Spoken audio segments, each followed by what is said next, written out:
This week on Five Brilliant Things, we have an absolute icon of British comedy. It's Charlie Higson. Every generation used to have their sketch show. The BBC stopped making it because it's much cheaper to do a panel show. And also it was Which is kind where I come in. Well, exactly. It's bastards like you that have ruined comedy for us. Your first ever job was lead singer in a punk band. Well, which is, I mean, as far as like entrances into the workplace go, that is fantastic. Most people, Tesco. Whether you call it a job or not, I don't know. But yeah, I mean, 1977, the Right Hand Lovers, we were called. It was the only podcast I've done where you have to supply blood before doing it. Blimey. He gives you your results on air, as it were. It did say, of course, if we find something really, really serious, we obviously will tell you that before. It's like, and Charlie, I have to tell you now, you've got only 3 weeks to live. Yeah.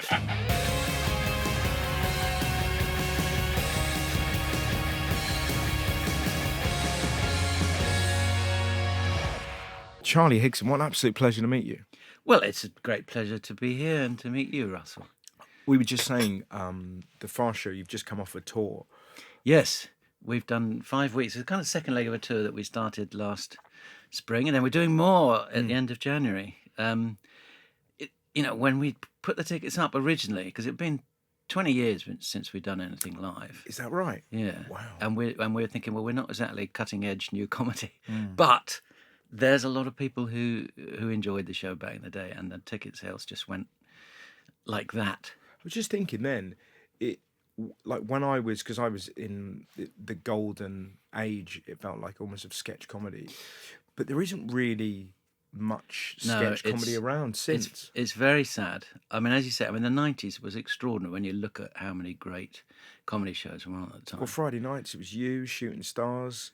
That was such a perfect... I don't know if you were on a Friday night, but in my memory, it just, like every week, it just felt like there was... Yeah, and there was all the Chris Morris stuff. Yeah. There was A League of Gentlemen, there's Goodness Gracious Me, Real McCoy, Smack the Pony. It was extraordinary because, there were a bunch of executives at the BBC who really loved entertainment and comedy. There was a generation of them, and then it kind of changed, and BBC Two particularly became more of a lifestyle channel. But, BBC Two really upped its game, so Channel 4 upped their game. There was a very healthy rivalry between them. And, every generation used to have their sketch show. For me and Paul, it was, Monty Python. And was it a similar thing? Were you kind of coming in and kind of mimicking? Yeah, and, me, Paul and Harry, we also loved Dick Emery. The Benny Hill, even in the early days, his character stuff was really clever and funny. So we'd grown up on all of that, and then in the 80s you had not the 9 o'clock news, and then in the 90s you had all that stuff, and then in the noughties I guess you had Little Britain, Catherine Tate. But I'm trying to think, sort of, But since then, the 2010s onwards, there isn't really anything. It is partly because it's really expensive to do a sketch show and to do it properly. And is it that it's probably being done online? There's probably it is. I mean, kids that has taken over that we don't know that are doing brilliant parodies of a world that we don't understand. It's out there, yeah. And my kids, they watched a lot of American stuff like Key and Peele. Yeah. And stuff like that. And the BBC stopped making it because it's much cheaper to do a panel show. And also it was Which is where I come in. Well, exactly. It's bastards like you that have ruined comedy for us. Oh, dear. Well, it's a pleasure to meet you. What is your first brilliant thing? Beer seems to be top of the list. Beer. Seems to be. Right. It's an uncontroversial one, perhaps, to start with. In that, yes, I do love beer. What is your pint of choice? So it depends on the time of year. Okay, I was going to say. So we're currently in January, which is quite a sad time.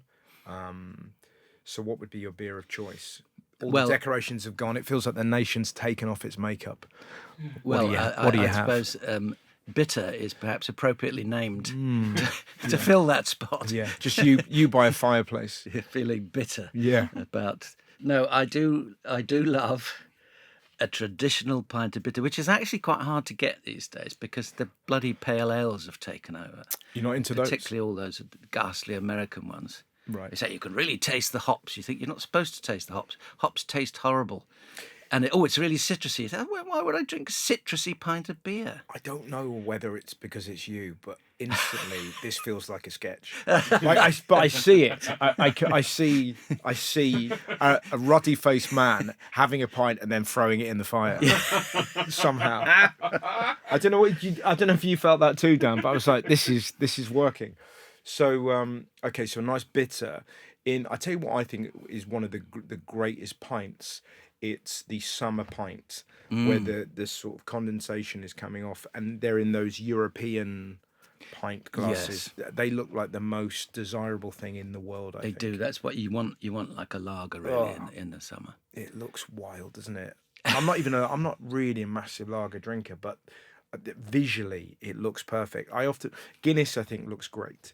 I think it does, and that's a good winter drink. It's quite a good drink if you know you're going to be in the pub for a long time. Yes, because you can't drink it too quickly. Yes, and over drink. What do you make? Which I must stress, ladies and gentlemen, that I'm not advocating drunkenness at all on any level. Enjoy in moderation. I imagine you're a very happy drunk.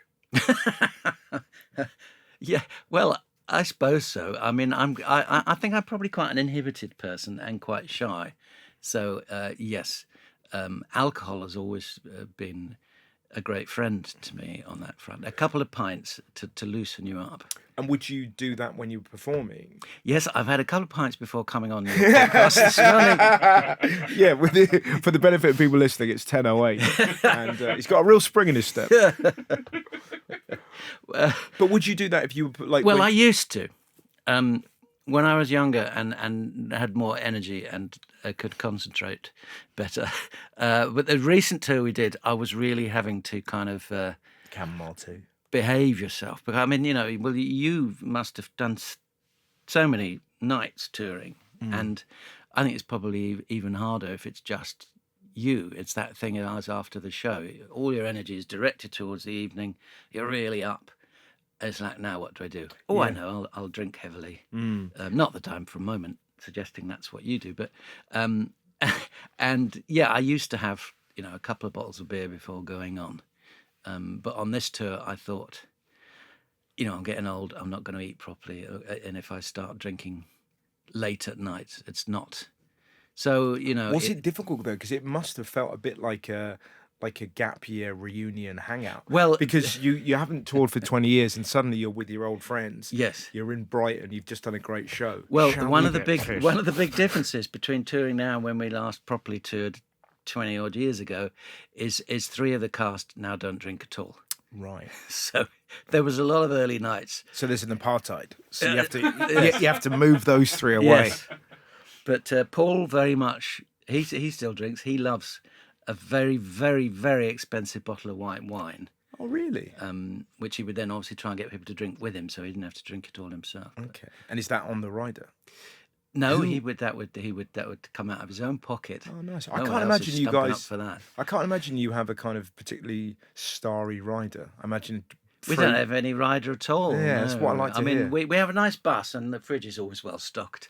Yes, you're in a bus. Yeah, well, there's 6 of us, and well, yeah, I guess that makes sense. Makeup person and tour manager. So fantastic. Yeah. Who got the kind of big star bed at the end? No, it's only got seats because we not really doing overnights. Okay, well, on the last tour we did, because it was put together quite hastily. The last tour, it wasn't properly programmed or whatever the word is. We've all been there. So it was like, it's Glasgow today, and then you're doing Plymouth, and then you're doing York, and then you're doing Llandudno. Yeah. I think, wait a minute, if those were rearranged, that's almost a straight line. And we did a couple of those things where you get in a coach after the gig and drive halfway to the next place and arrive at 3 a.m. at the hotel. Yeah. But we didn't know. We didn't do any sleeping on the bus. We're all elderly now. How old are you? 112. 112 years old. I'm 67. Oh, well, you look good on it. But actually, I did a men's health podcast the other day. Wow. Which was very interesting. What's your workout regime? Given that you've opened with beer, I can't imagine. Well, actually, that was the big takeaway from doing it. It was the only podcast I've done where you have to supply blood before doing it. Blimey. Yeah, they sent a guy around to my house and he took 3 big files of my blood. Wow. And they tested it for 70 different things. Oh my god! And the idea is it's an interesting podcast. Yeah, A guy sure. called Dr. Jeff Foster, and he gives you your results on air, as it were. Yeah, which is it did say, of course, if we find something really, really serious, we obviously will tell you that before. It's like, and Charlie, Yeah. I have to tell you now, you've got only 3 weeks to live. Yeah. But there were a few things in there, and he said, well, it could be because of this, it could be because of that, or it could be that. And I said, well, probably one explanation would probably explain all that. It is too much beer. What a genius podcast, though, because I guess vicariously people are listening and going, oh, I should probably get down the doctors and have a blood We should. I mean, you should get checked. I mean, and, going to the NHS is difficult to get a full medical check. Although when you get to certain ages, they do offer that for you. And it's well worth doing. And, I got those results fairly soon before doing the tour, so that was right. I was thinking, right, I've got to take exercise, make sure I walk every day. Don't get off stage and drink too much beer. What would be your kind of beer as a young man?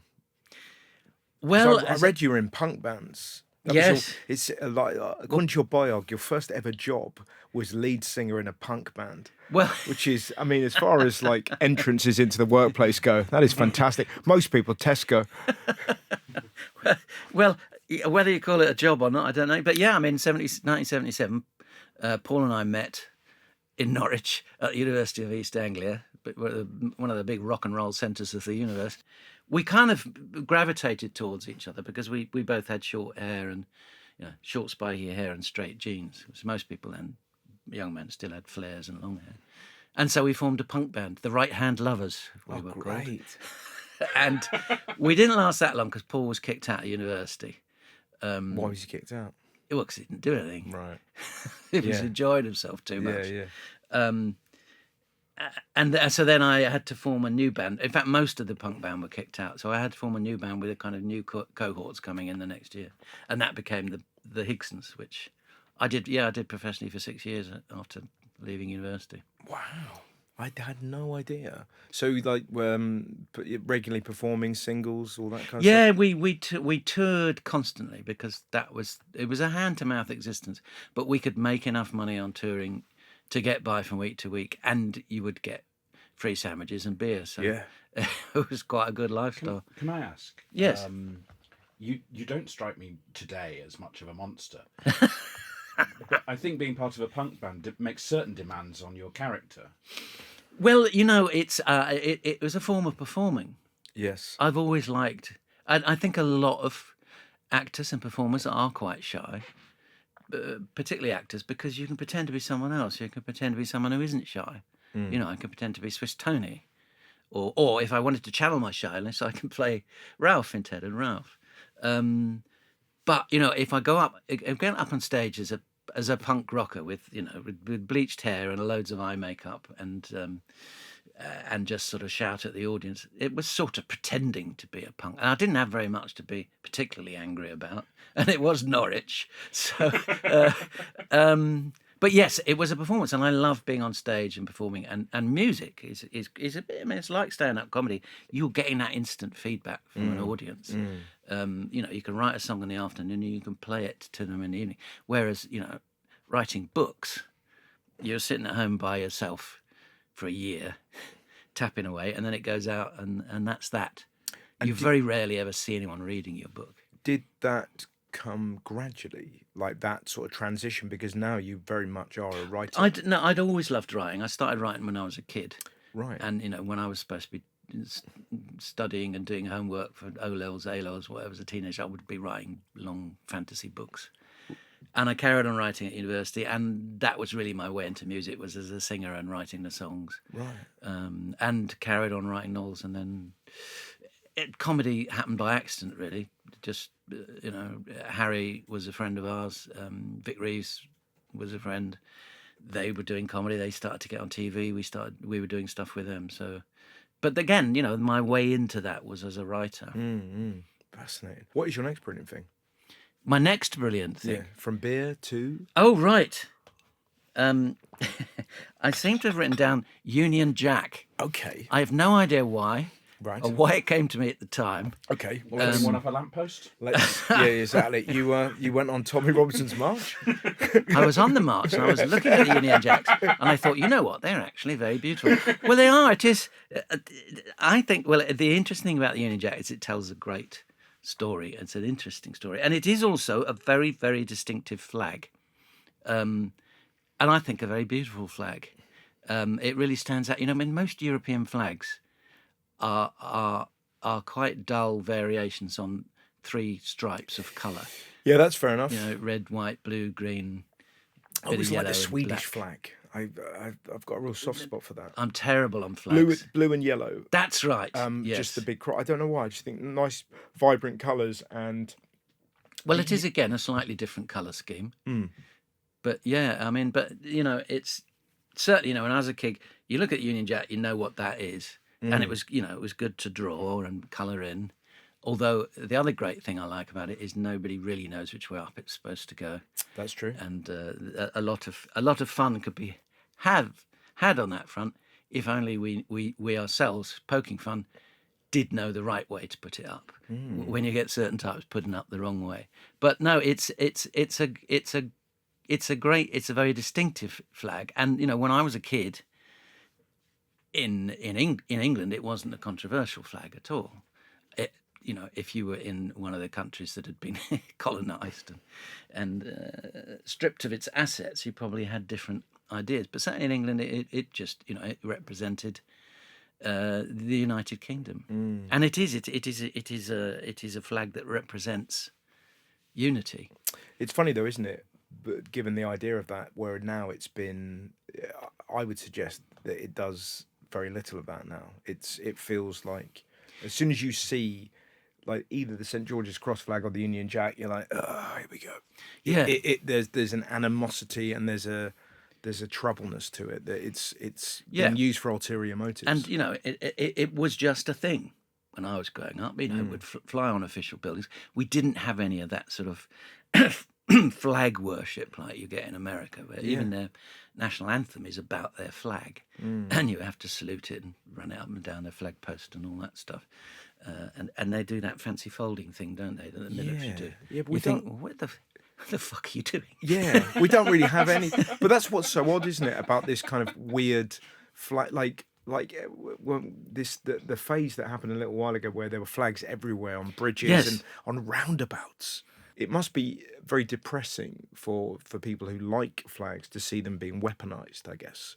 Yeah, and the whole thing about the flag of St. George is really interesting. But you never saw them anywhere when I was growing up. Is that right? No. It was the Union Jack that represented the United Kingdom, and it represented the unity between those 4 countries. And you know, the Union Jack does tell that amazing story. You know, when Queen Elizabeth, the last of the short-lived Tudor monarchs, dies famously without a husband or children, we have to do a deal with the Scots and import James VI, the Scottish king, to become our king. And the Scots were jubilant at the time, thinking, "Great, we got one of ours is on the throne." Yeah. But unfortunately, he went native as soon as he came down to London, turned his back on the Scots, and as ever, the sort of great black hole of London, that sort of centre of gravity, sucks everything in. He thought, "Oh, this is nice, actually. I like this." And he said, "Well, let's create Great Britain. It's the sort of start of the empire in many ways." So, you know, there was unity. There already was unity between England and Scotland because he was king of both, and the monarchs since then have been. And he tried to get parliamentary union, but didn't get that through. But he did he came up with the flag of Great Britain, which at that time just was the cross of St. George and the Scottish saltire, the St. Andrew's cross, the white cross on the blue background. Do you know what that represents, the diagonal cross like that? I don't. Well, it's very interesting. I mean, so I've looked into all this. I do a history podcast, Willie, Harry, Stee, which started as a history of the monarchy. But I finished all the monarchs, and then I'm sort of looking into other areas. And when we had all the outbreak of flag shagging, as it tends to get called, I thought, well, I'll do an episode about the flags and where they come from. Oh, great. And yeah, the saltire is some of the early Christian martyrs they said they begged not to be crucified because they thought that was an insult to Jesus on the upright cross. And so they created the diagonal cross to crucify them on. Oh my God! So you're sort of spread-eagled like. So they were death by star jump. Yes, that's exactly it. And Which would be a great name for a band. Death by star. Yeah, it is. It is.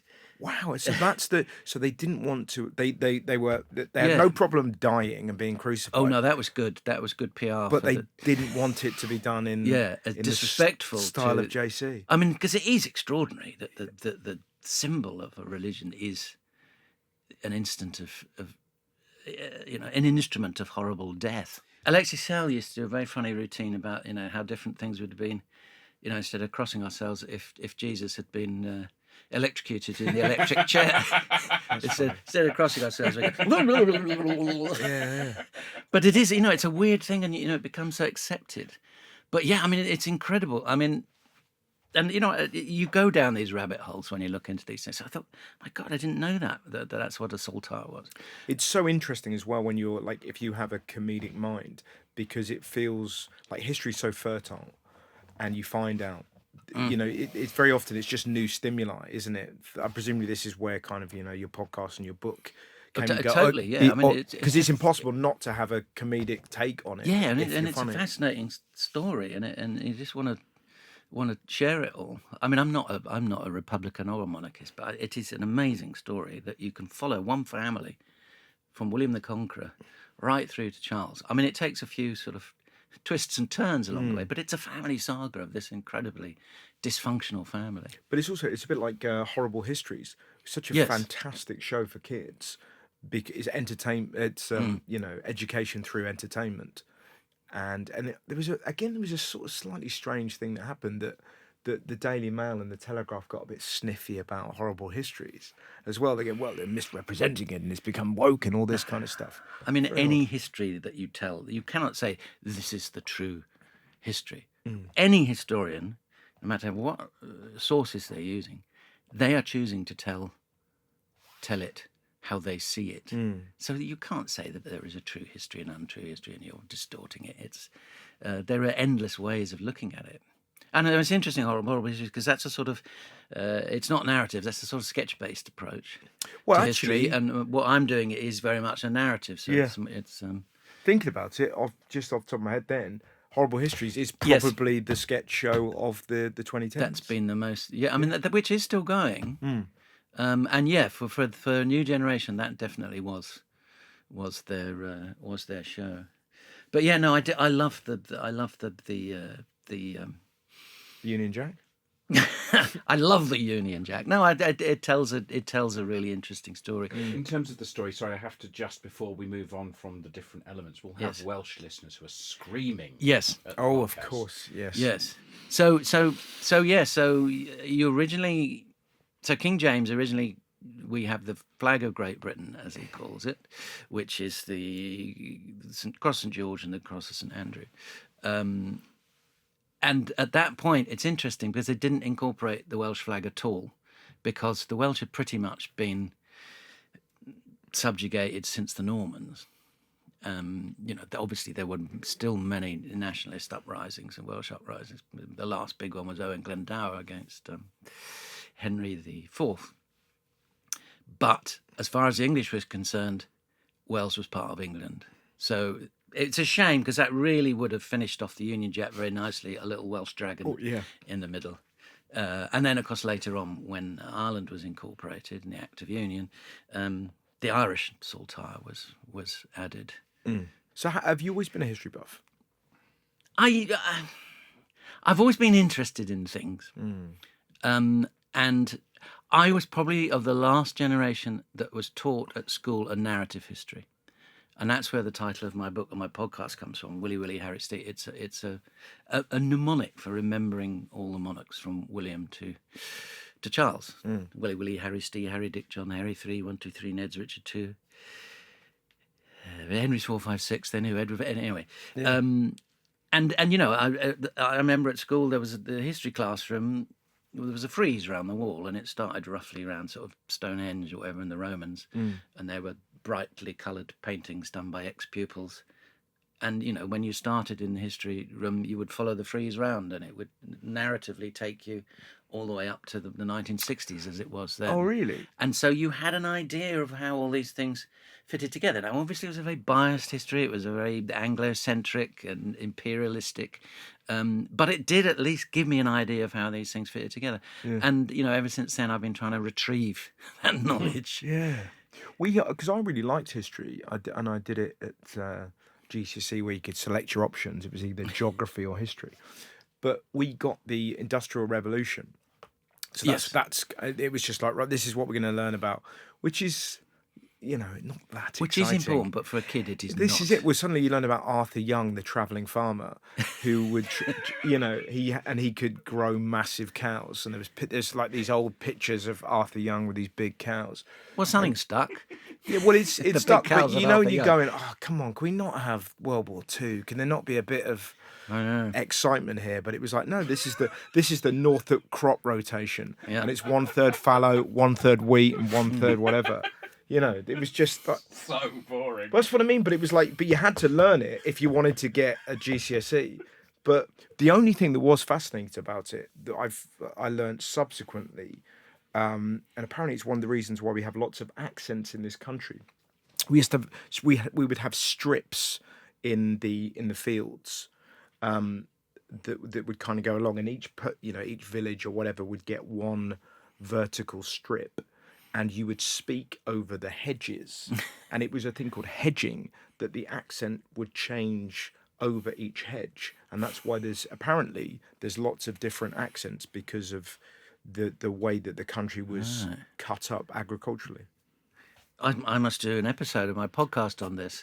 But it sort of explains why, you know, you can travel 4 hours up this country and you can go from like geezers to suddenly, you know, you've got like Geordie speak, you know, it's incredible how quickly it changes when you think about it. Well, there were great moments in history where, you know, history would have taken a different turn if different people in England could understand what they were saying, you know, because there was time in various civil wars where a northern army would come down and try and get into London to kind of put their champion on the throne. Yeah. And the people in London thought they were from overseas, you know, so they didn't understand a word they were saying. Is that right? And have you spoken about that? These barbarians? Yeah, it's all. That's what a great episode. That would be a fantastic film. Again, it'd be a great sketch of like, you know, like there's a load of Vikings, but there's load whippets. But there's well, that's it. There's a load of Northerners, and they're like, you know, the idea that they must be from foreign. Barnsley, where the hell is Barnsley? Wow, fascinating. One more little Union Jack thing. Go on then. Before we move on, what do Hawaii and Charlie Higson have in common? Oh, what do Hawaii and Charlie Higson? They are both weddings are not the same without them. Both unusually fond of the Union Jack. Hawaii incorporated the Union Jack into their flag, despite having never been colonised, just because they liked it. Well, there you go. You see, it is an attractive flag. It's a very nice flag. It's extraordinary. That puts them as one of the 23 countries around the globe that have got the Union Jack as part of their flag, which does lead to the question, which other flags would be improved by a little Union Jack in the corner? Okay, we're on very interesting ground here. I would suggest the French flag would look much better with a little Union Jack in the corner. Yeah. Somehow, I don't think they're going to go for that. Yeah. Right, what's the next brilliant thing? Oh, the Voyager space probes. Okay. Well, it's a real mix. Well, it came about. It was because it's weird. The sort of science fictionization of the world is that a lot of our current thinking about technology and the future and developments really comes from science fiction. Mm-hmm. You know, you talk about robots and suddenly it's, oh yeah, they're going to take over the world, because that's what they've always done in science fiction stories. Yes. And it's been this big obsession. And also this whole idea of colonizing Mars. And I tweeted, I'll say tweet, I know it makes me a bit old-fashioned, but I tweeted one day something along the lines of the idea that we will colonize Mars in our lifetimes is ludicrous. It wasn't aimed at anyone in particular, because it is. I mean, it is virtually impossible, and also there is absolutely no point to it. Mm. But the physical challenges to doing that are just immense. But you know, because of science fiction, And because images are made of cities on Mars with everyone whizzing around in mini spaceships and things, people think it is a reality that can be achieved. And films like The Martian or whatever, but it can't. And then a load of mostly Americans started saying, you're like a Stone Age man. It's like, why aren't you tweeting, we should never leave our caves. It's horrible out there. Can't you dream about the future and possibility? And I said, no, I think it's extraordinary what mankind has achieved. And genuine achievement. So I said something like, the Voyager space probes fills me with awe and wonder. And I think it's incredibly romantic that these and that's something genuine and serious that has been achieved scientifically and has incredible results back in terms of analysing our solar system and how it works. And now they've left the solar system. They are in interstellar space. And these two probes launched in 1977. And their original mission was to explore Jupiter, Saturn. And they were sent in opposite directions, as it were. So they're moving away from each other, and they did. They had incredible insight into what these planets were and how the solar system works. And it was really interesting because it was an alignment of the planets that happens once every 175 years. So it was now or never that by using the gravitational pull of the different planets, they can sort of slingshot themselves across the galaxy. And just the thinking behind all that and working out all that. And, there are computers on board, but obviously this is 1977. So, and these things aren't huge. They're about 12 foot, sort of 12 foot diameter disc with equipment on it. So the computer power then, it's like a Casio watch they're sending into space.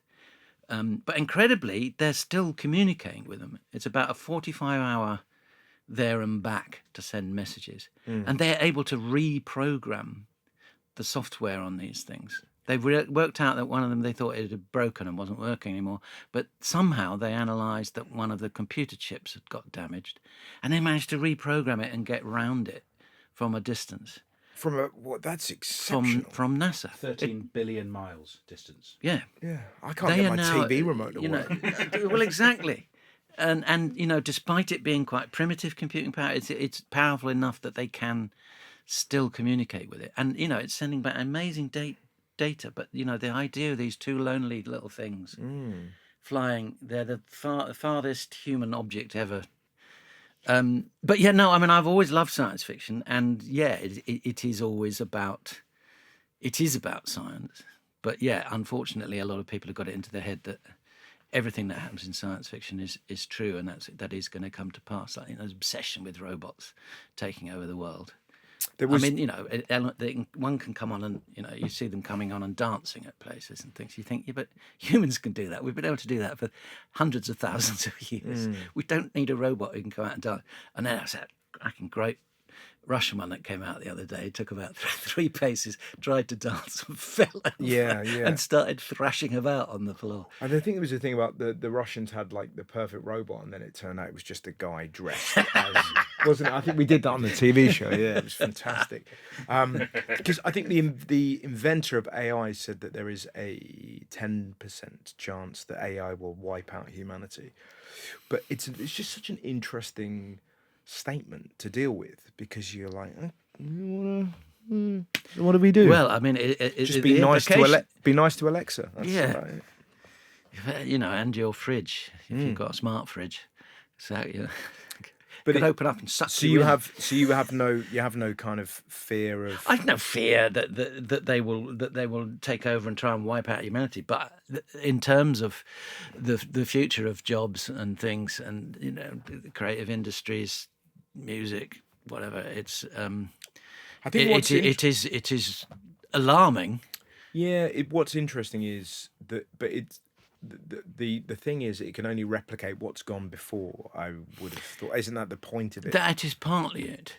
So you're missing out that kind of. Could AI come up with David Bowie, for example? I was talking about this to someone last night down the pub, as you do, where someone had been at some big conference where they were singing the praises of AI, and this guy said, "We're all doomed." He said, "Last night I told ChatGPT, I think it was, to write me an episode of The Young Ones." And he said, and a minute later, it came back, and it was brilliant. It was really funny. It could have been episode 1 of the next series. But as you say, it's based on something that already exists. Yeah. It can analyse that and say, okay, we can do another one like that. And you look at anything that's really worked, that's suddenly taken off, whether it's in technology, whether it's music, novels, whatever. It's someone who comes along that does something different, that isn't, even though everyone's trying to make everything like everything that's gone before. It's when someone does something different that it suddenly becomes huge and takes off. And AI is going to struggle to do that. Yeah, that you can't unless there's a button for Mavericks. Yes. Yeah, I sort of like think of like something like I'll feed the same pet. Nobody was crying out for that, and yeah, I've got this thing, and suddenly that's Well, that. yeah, it's J.K. Rowling with Harry Potter. All the publishers would turn it down, saying, "Well, no one's interested in this." Come, where you got? Just 2 really nice details on the Voyager program. Oh, good. Oh yeah. We like scientific details. The first one is the golden record is on. Yes, I was going to talk about that. Yes, we must talk about What is the golden record? Well, so they put this record made of gold and attached it to, I think it's attached to both of them. And it's got various images on it, which are supposed to explain A, what humanity is, and B, how to play the record. Right. And yeah, it's a physical. So it's like an intergalactic. physical, It's an intergalactic mixtape. yes, that entirely. that we're hoping. And a lot of people sat down and had to decide what are the tracks that we put on here Wow. to represent the whole of humanity and the whole of the world. Now there are greetings in loads of different languages, and a little short speech from the head of the United Nations. Although he's got quite a heavy accent. He's speaking English, but got quite a heavy accent, so the aliens might struggle to understand him. But they had to choose, what are the tracks going to be to represent? And, inevitably there's lots of sort of ancient ethnic music and bits of classical music. But can you guess there are 2 tracks to represent North America? And they're not classical, not... Oh, no, there were 3, actually. And this is 1977. 1977. So, but this Bruce Springsteen is after, because I would have thought Born in the USA, if you were kind of... I think that might have been quite controversial for the other nations. No, Put Me Out of My Misery. What Okay, there's Johnny Be Good by Chuck Berry, Okay. which is a great track, and Yep. he was amazing, but, he's been slightly... not cancelled, but Sure. he did behave quite... But he's in international waters now. Yes. Galactic waters. Yeah. So go on. So Johnny Be Good. A track by Louis Armstrong. We Have All the Time in the World? Or No, it's an instrument. It's an old from the 30s, I think. Okay. And there's that Blind Willie Johnson track. What's it got? How Cold? Dark Was the Night. Dark Was the Night. It's an amazing blues track. But an odd collection. And even by 1977, the Chuck Berry was quite... there's no idea of any... There's not a single bit of electronic music on it, for instance. Right. Which now you would do to represent our great technical innovations. But presumably, if they can fix the software, they can sort of link up to our Spotify account and just send Send a link. I do love the idea of that, though. There's something incredibly profound about trying to put together music and hellos and greetings that represent humanity, so that an alien civilization will put it on and go, they seem all right. Yeah, I mean, huge arguments at the time, and course. obviously ongoing arguments. But also the funny thing is, inevitably mixed up with all the where is Chuck Berry? Like, that's the problem. They're going to come back and go, well, it's actually quite complicated. He's dead, But isn't that extraordinary? Should have sent my ding-a-ling. Yeah. Would have told you more about humanity. But it could have gone so and male physique. But also, imagine if they sent like Gary Glitter or something like that. And this we gotta around get it back. 1977. Yeah, exactly. Take us to your leader. yeah, exactly. We want to be in his gang. When you don't. But the other thing, inevitably amongst all the human greetings, there is one animal noise that they mixed in with their. What do you think that would be? It's got to be a dog barking. No, 1977. A cow mooing. Slightly new age concept. A wolf howling. Oh, come on. Whale song. Whale song, is it really? Yeah. So that. Just very quickly, they wanted to put "Here Comes the Sun" on the record. Okay. To send off into the galaxy to represent humanity. And AMI said 50 grand or no. So it's not on there. God, is that right? That's so depressing. What is your next brilliant thing? Opera. Okay, lovely. Opera. I know very little about opera. And given that you're into punk, that really is a mix. Well, I've always been into as lot of different things as I can. I've never really had a straight career path. Mm-hmm. I've done music. I was a decorator after the band folded. Comedy, writing. I mean, writing has been at the heart of it. And I don't like to settle down just doing one thing. So right. I'm always got a new project on the go. And the same, but I've always loved lots of different types of music. World music, for want of a better term, of which there is a lot on the Voyager Golden Record. I got into opera I was quite a snobbish teenager. I thought, I'm not going to listen to pop music like the shallow kids at school. Right. I'm going to listen to jazz and opera. Okay. But I love the expansiveness of opera, and also I love it. In terms of human achievement, if going to an opera house and seeing human beings singing live on stage without any amplification, singing louder than an orchestra,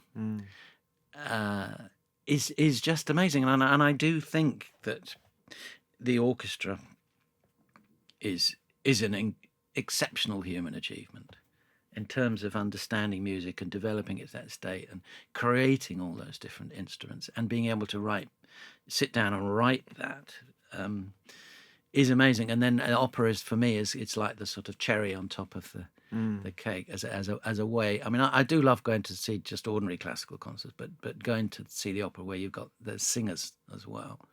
I do mainly like the obvious romantic Italian operas in the Verdi and Puccini, but I also love Wagner, but it's always very expensive to get to Wagner.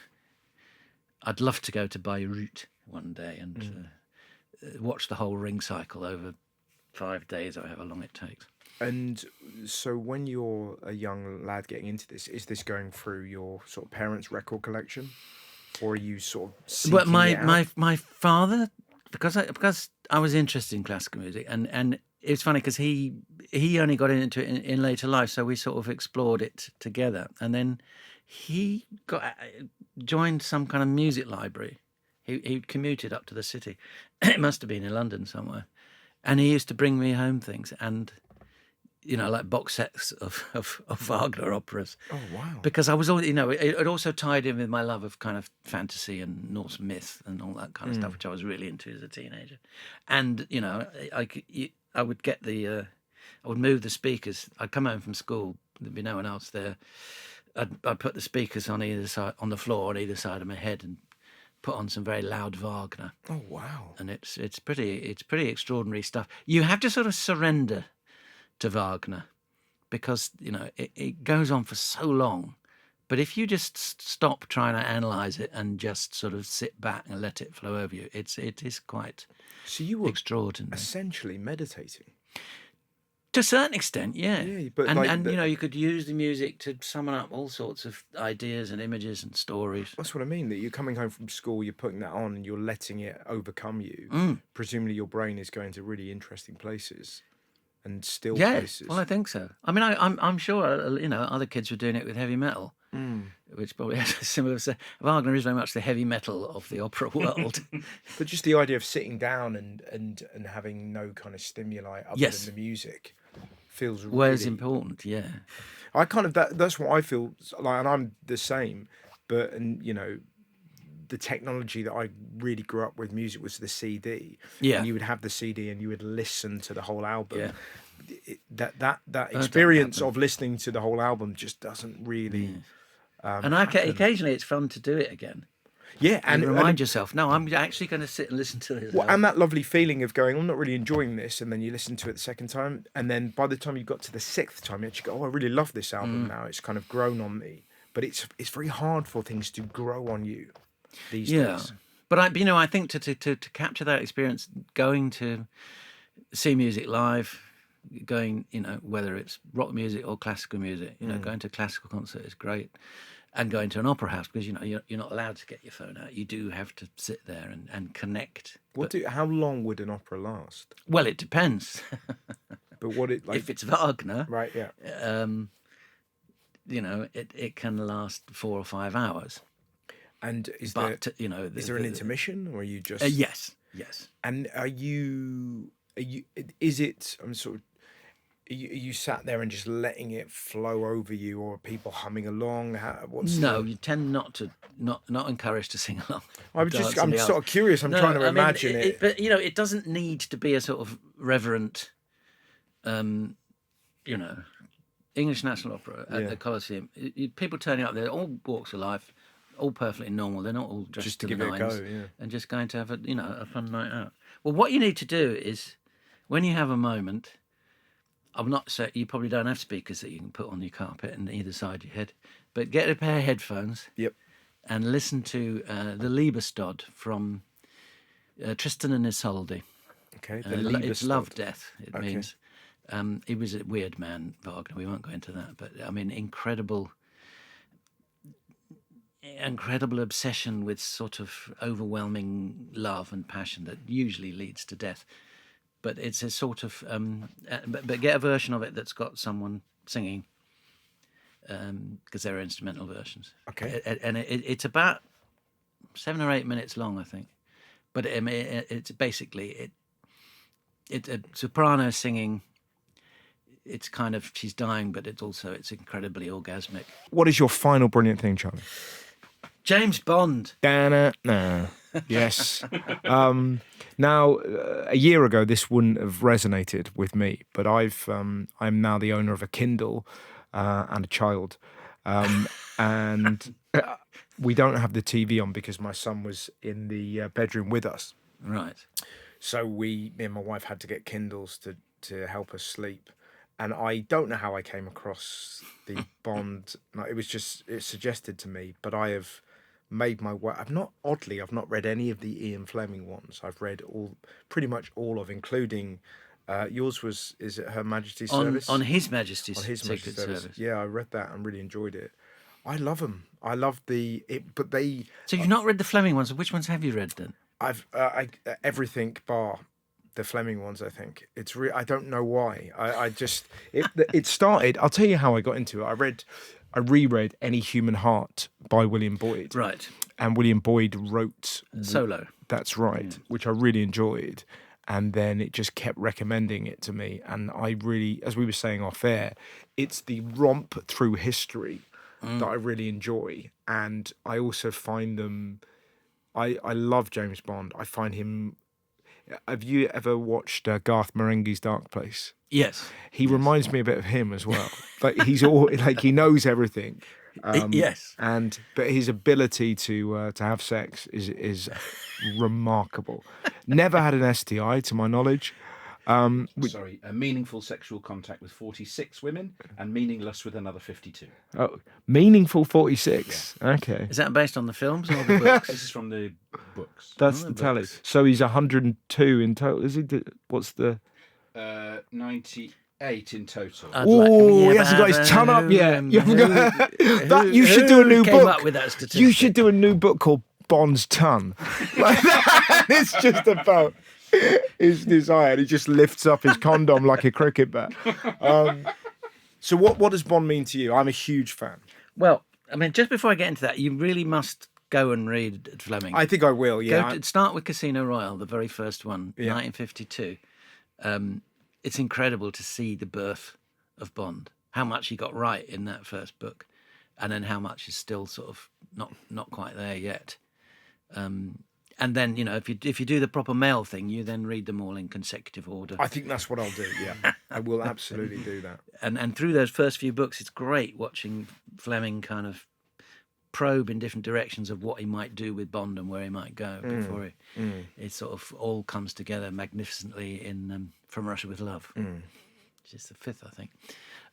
But well, for me, I grew up with Bond. I mean, it's hard to get across just how massive James Bond was in the 60s and how influential those films were. I think on the back of Thunderball, there was something like 70 spy films and TV series launched. Wow. In all around the world. The first film I remember going to see in the cinema was Thunderball when it came out. And how old were you? I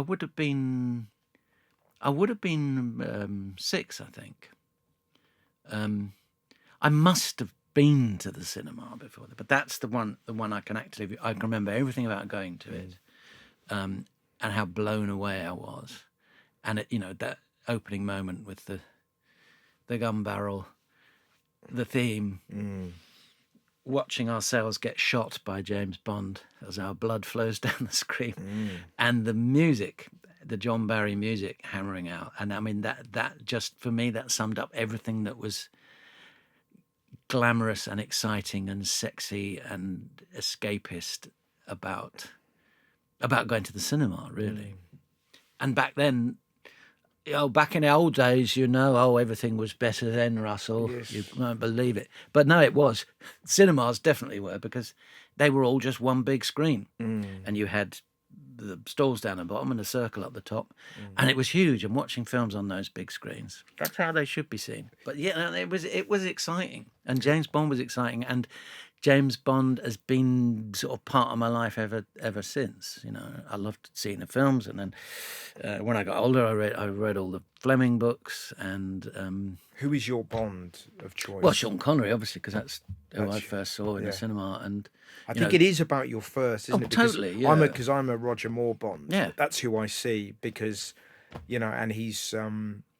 I actually, funnily enough, I watched a little bit of The Man with the Golden Gun.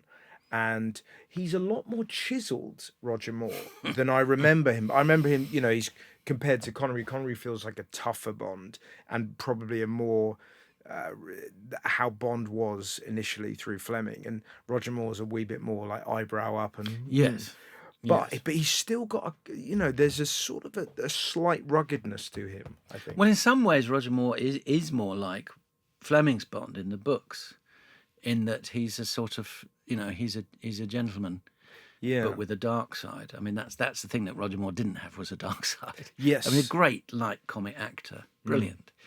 But if he'd have had that sort of dark side and the cynical side of Connery, but in terms of his sort of debonair attitude, that's more like he is.